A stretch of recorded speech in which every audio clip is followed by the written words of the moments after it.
Guys, welcome back to our channel. আবার বললাম তার কারণ এটা আমার চ্যানেল না, শুধু আমার চ্যানেল। তিনি ইন্ট্রো দিতে লজ্জা পায়, তার আমাকে আজকে ইন্ট্রোটা দিতে হলো। বন্ধুরা, কলকাতার হাওড়া ব্রিজ ভিক্টোরিয়া যেরকম কলকাতার একটি পরিচয় হিসেবে তুলে ধরা হয়, সেরকমই নন্দনকেও কলকাতার পরিচয় হিসেবে তুলে ধরা হয়।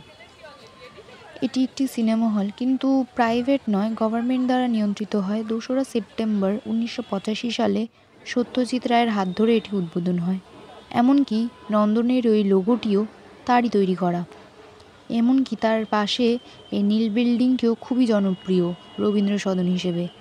একই ক্যাম্পাসে অবস্থিত এটি। এছাড়াও নন্দন বিখ্যাত কলকাতা ফিল্ম ফেস্টিভ্যালের জন্য, যেটি ৩১তম বর্ষ চলছে ৬ই নভেম্বর থেকে আগামী ১৩ই নভেম্বর পর্যন্ত। এছাড়াও এখানে বিভিন্ন ধরনের অনুষ্ঠান হচ্ছে, তোমরা গিয়ে দেখে আসতে পারো, তোমাদের সত্যি খুবই সুন্দর লাগবে। এছাড়াও সেখানে তোমরা যেতে পারো শো দেখতে। বুক মাই শো থেকে তোমরা টিকিট বুক করতে পারো, এমনকি সেখানে খুব মিনিমাম প্রাইসেই তোমরা টিকিট পেয়ে যাবে।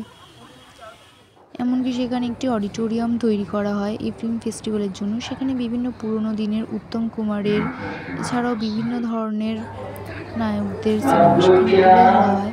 এমনকি সেখানকার পরিবেশটিও ভীষণ সুন্দর। এটি ফোয়ারার মাধ্যমে সেখানে তুলে ধরা হয় তার সৌন্দর্যকে।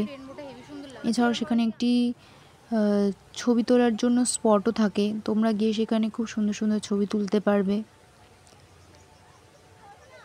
ভিডিওটি এই পর্যন্তই ছিল, তোমরা জানিও তোমাদের কেমন লাগলো। আর এরকম ছোট ছোট ব্লগ পেতে হলে তোমরা চ্যানেলটাকে সাবস্ক্রাইব করে পাশে থেকো। তোমরা জানিও তোমাদের কেমন লাগছে ব্লগগুলো। ভিডিওটি এই পর্যন্ত, ভালো লাগলে thanks for watching, bye bye.